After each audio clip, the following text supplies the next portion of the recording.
I'm going to take some questions from the audience. Does anybody have any questions? I'm wondering what you guys think, because we get a lot of this as booksellers, like, oh, so what's the romance market going to look like now that there's 50 Shades? And like, I try to explain to people that 50 Shades is not, in fact, like the hottest BDSM in romance. But I just wonder if the media attention will change anything at all. So the question we have is how 50 Shades of Grey and the phenomenon it has become is maybe going to change the market, which I think we touched on a little bit when we said that hotter. It's definitely moving towards that. Is there anything else with the media attention? Well, it's funny. I read 50 Shades because everyone kept asking me for my expert opinion, and I was like, I better read it then.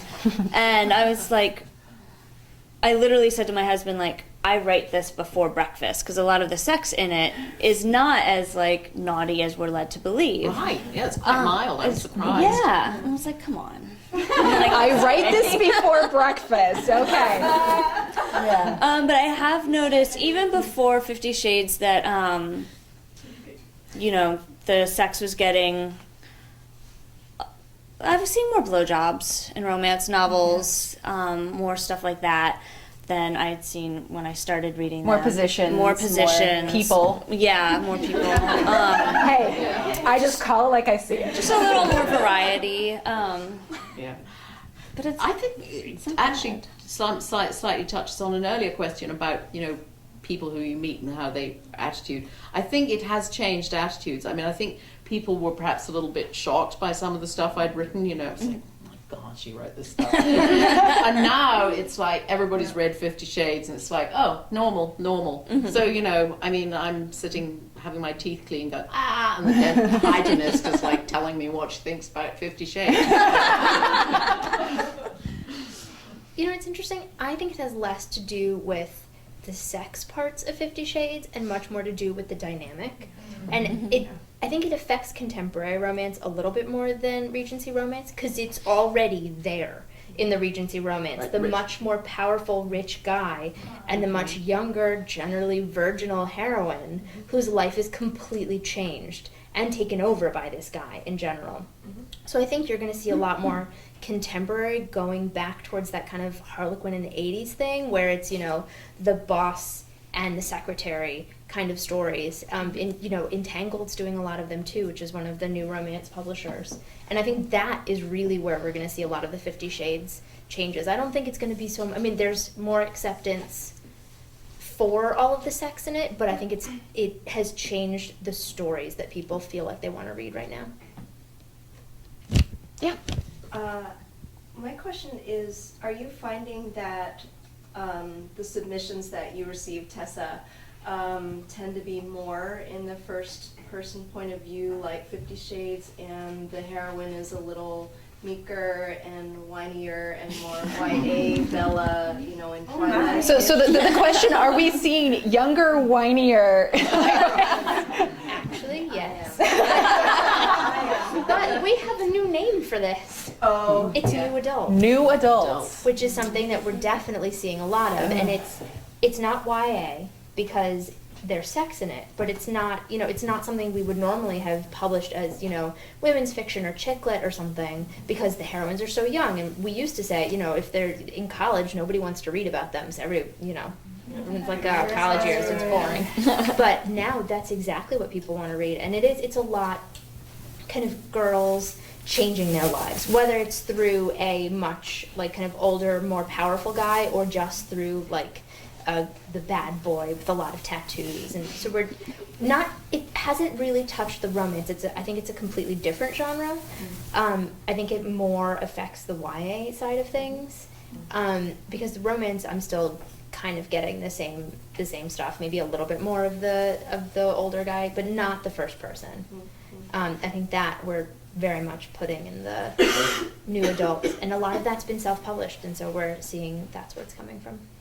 Well, one thing too, and especially in both of especially the most recent novels you've both written in the Regency, the women in your stories are actually the impetus for change, not the men so much. They're the take charge, really strong characters, which is interesting because that's what I love to read about. I don't want that whiny character that just kind of sits around like, woe is me, like. But you know, the book before this, Confessions from an Arranged Marriage, which I think a lot of people liked, but I had a heroine who was really ambitious. I mean, she was living in 1822, and she would have been like, you know, Hillary Clinton or something now. I mean, she wanted to run the world, and you know, and marry someone who she could like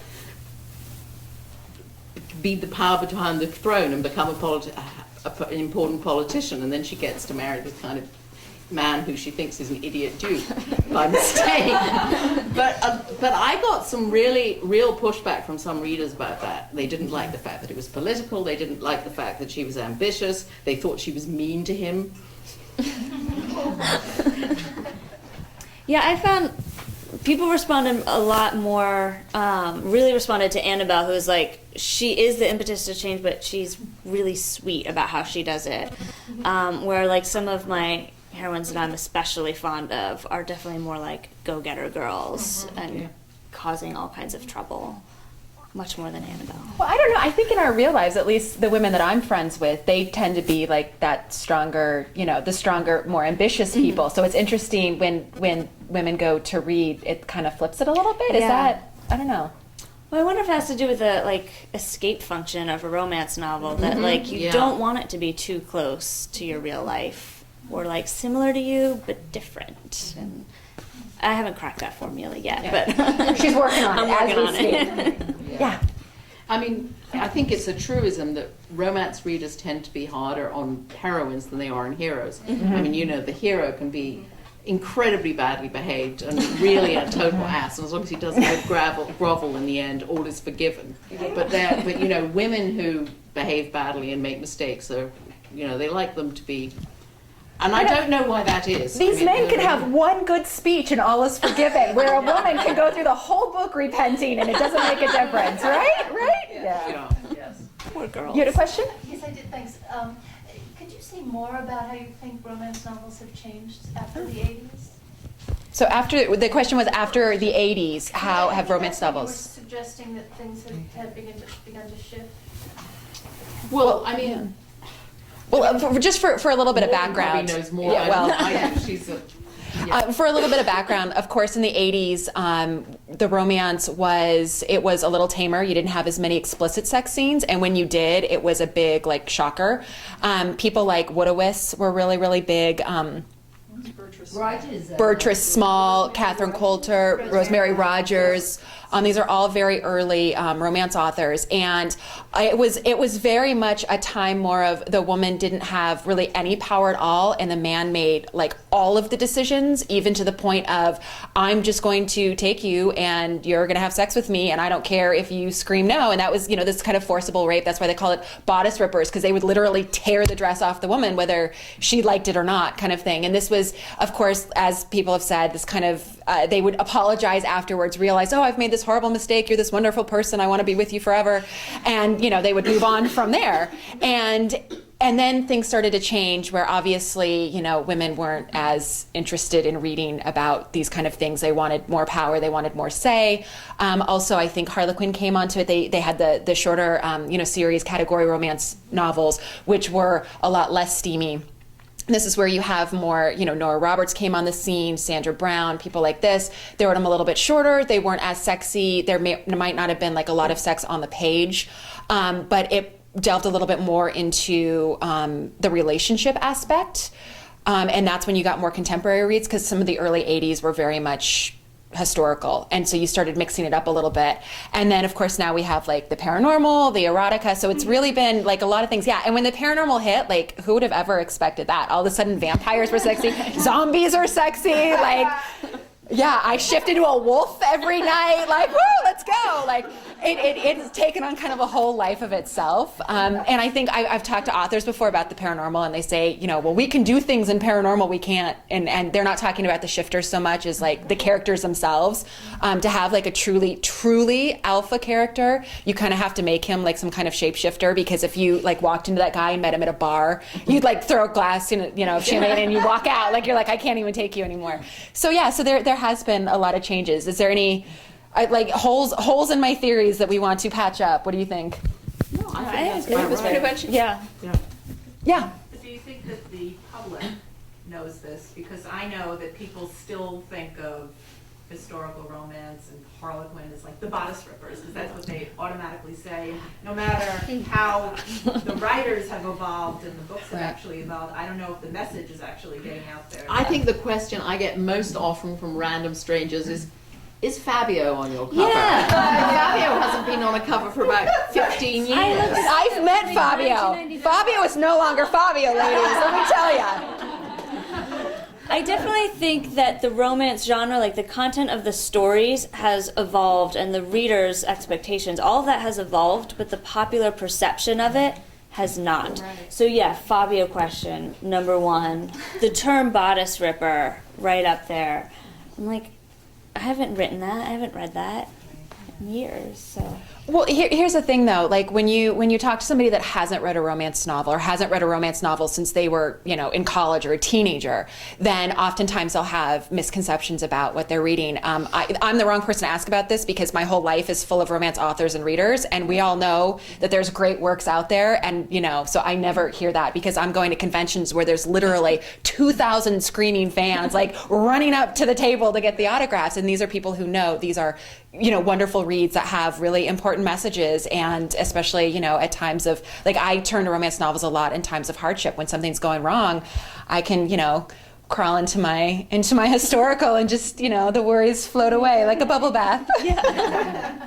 But I write about that on my blog a bit, and in some of my research I've done, that this attitude has been like just passed down, and I think it has to do with the way we find out about romance novels. It's something that mothers hand to daughters, friends hand to friends. We don't read about it in the New York Times, and so it's this whole underground happening. And then if you're not in that, you just don't know, and that attitude gets passed down out there. Although I don't know how much underground. Everyone says if you look at the numbers, like more people read romance novels than any other books out there. So it's like, how are we the underground if we're the ones propelling the publishing? Like, I know. 100 times more books a year. Right.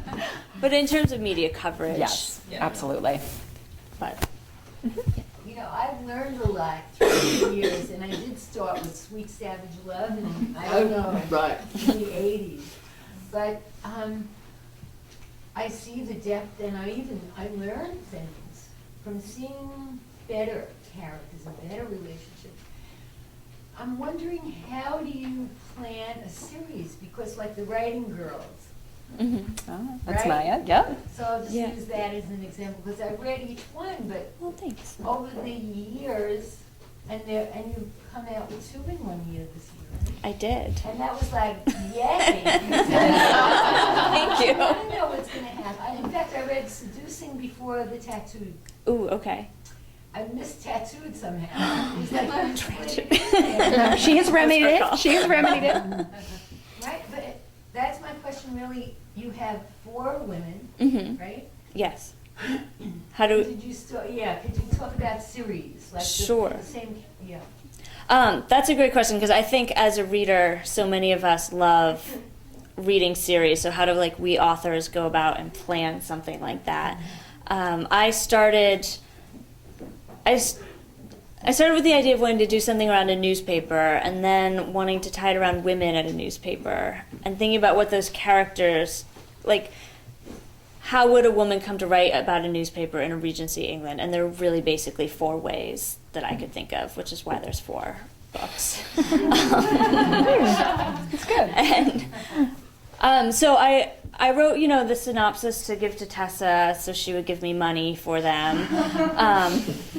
And then you just sit down and you start one at a time and go through, and then realize, like, oh crap, and you have to go back into the book and see what happened to other people and dates and details and things like that.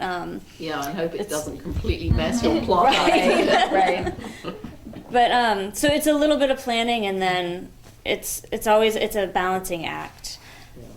And I'm not sure if this is part of the question, but also in planning series, there might be 5 books in a series, 6 books, 10 books, or it might be kind of an indefinite. It just goes on. The Mallory series by Joanna Lindsay that just goes on and on.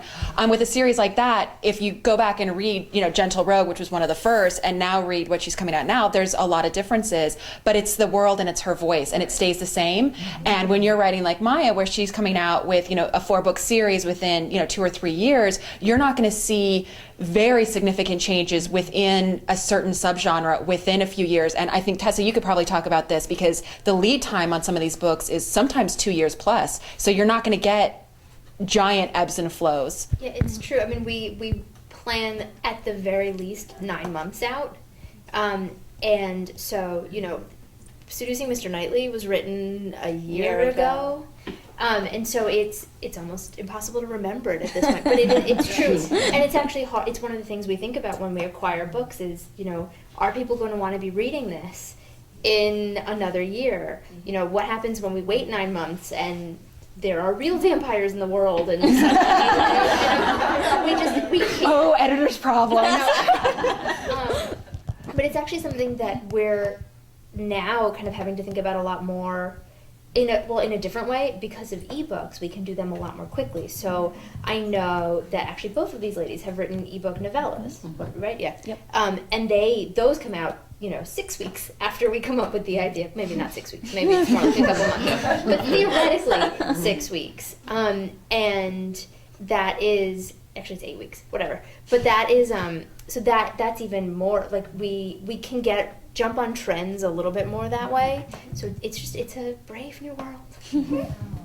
There's a question way in the back. I'm a huge fan of quirky, funny romance. Like I love Gail Carriger, who does like a steampunk, supernatural take on romance. I was wondering, does anyone on the panel have good suggestions of really funny, quirky romances that you? Miranda Neville's books. I was going to say. Well, actually, the award Maya's up for from RT is the Love and Laughter for historical. So obviously, we found it very amusing. Thank you. So yes. But I love Miranda's books. They're really witty and just great, clever sentences that I enjoy.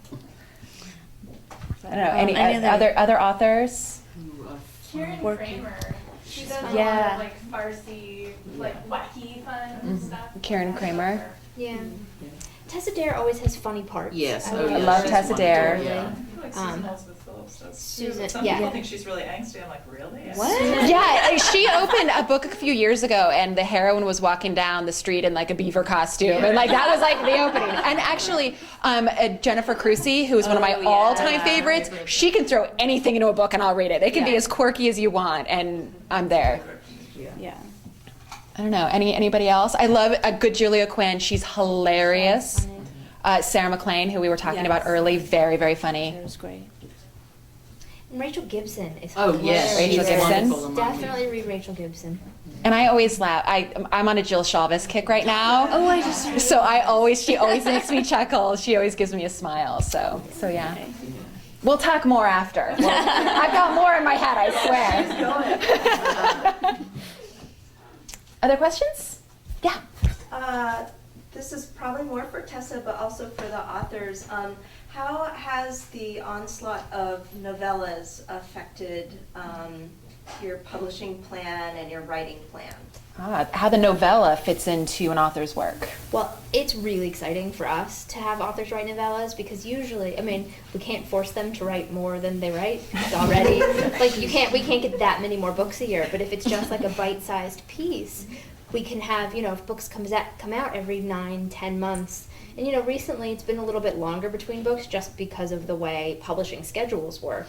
To have a novella come out in between 2 books is really great, especially if they connect them somehow or if there's just a fun character. I think for us it's really exciting.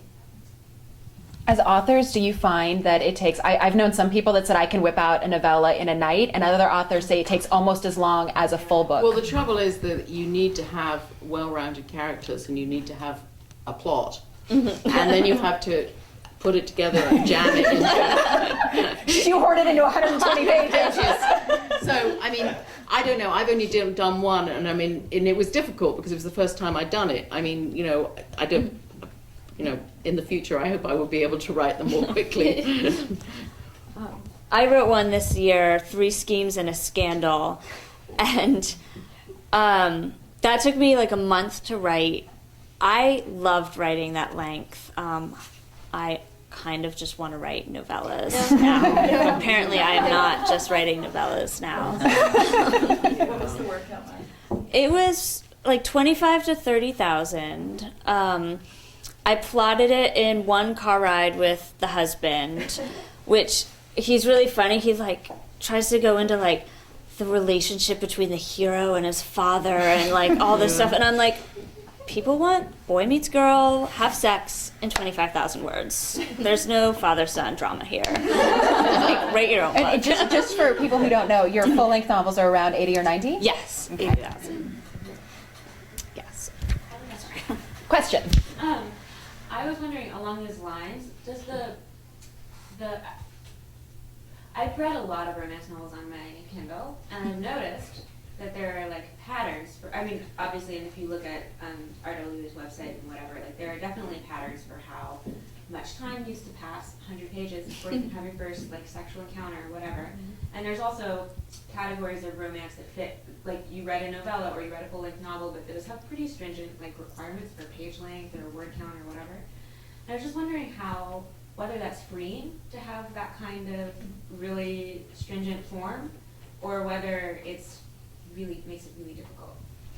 Do you like the rules when it comes to where to put what? I don't think there are as many rules as people always say. People always say, so what are the rules? I mean, I think basically the rules are you have good characters and they have sex and they end happily. And everything and anything else, and then a whole lot of other stuff happens too, and there aren't really any rules.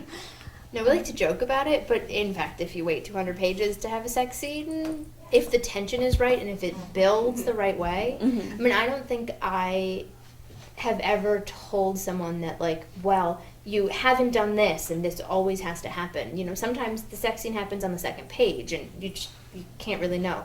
I don't know that, I mean, I think the word count does put some stricture, like, it's interesting, but I don't know if there are so many, like, you know, other than it has to have a happy ending and there has to be conflict in it. I think it's actually, there's a lot of breadth to it. Yeah, I find the rules are a nice, like, framework, but, you know, like, if you can, like Tessa and Miranda say, if you can make anything believable and fit with those characters, then you can go for it.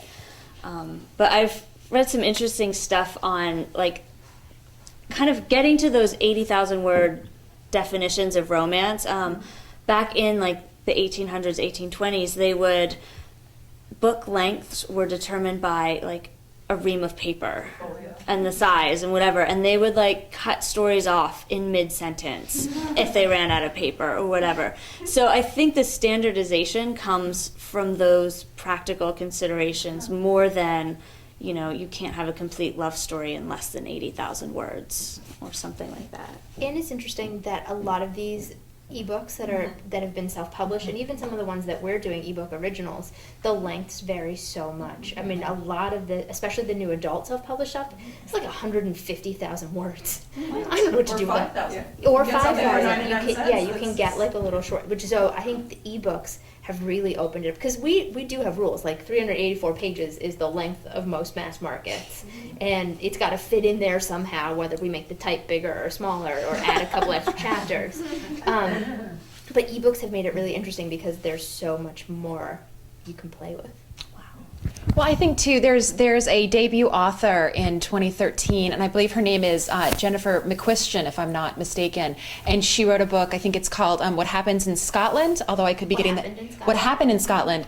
And this story takes place over the course of 24 hours. The hero and heroine wake up married because they're in Scotland, and which, you know, if you woke up back then and said we're married, you're married.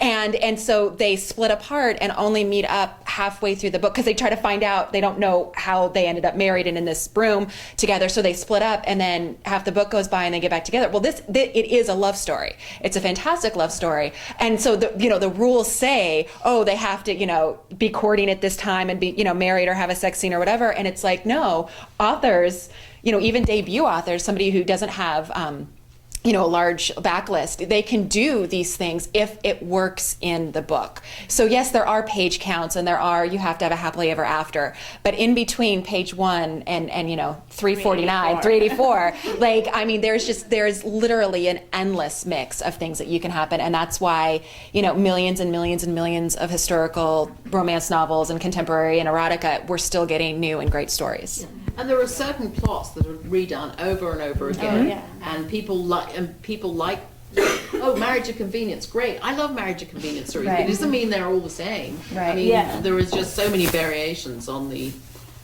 different tropes that you just go on doing them again. With little twists, like switching up the roles in your stories, right? Right. I mean, one of my favorite tropes is the bet. The guy who bets that he will seduce the woman, kiss the woman, marry the woman. So I did one where the woman did the bet. Ooh, there you go. Like that. Can you make time for one more question? I've got one back here who's been waiting. Oh, so how much effort do you put into, and what's your approach as far as research and type of history? Effort question. We want to hear blood, sweat, and tears. You nail your butt to that seat for like months on end, right? No. There's a phrase I've heard called the mistorical. I think it depends on your plot. If you're gonna write some like government policy intrigue whatever, then you have to research the crap out of it. But if you're gonna write a polite like society, manners, whatever, I think you don't need to do as much research. And I think if you really read the genre, you'll surprise yourself with how much you just wake up knowing. I really love doing research, just for the fun of it. And I'll tell, and I find it helps me with my plotting. Quite early on I decided, I'm writing all these people in the early 19th century having sex, and somehow they've all learnt to be wonderful lovers. How does this happen? So I went to the British Library when I was in England and read a lot of 18th century pornography. And among them I found this amazing little novel, which was probably only one copy in the entire world, the Genuine Amours. And it was just like so funny. So I put this actual novel it became a plot point in a book, and with plentiful quotes, all of which were real. In public domain. And just adding to that, Loretta Chase, who is one of the grand dames of the genre, she runs a blog called Two nerdy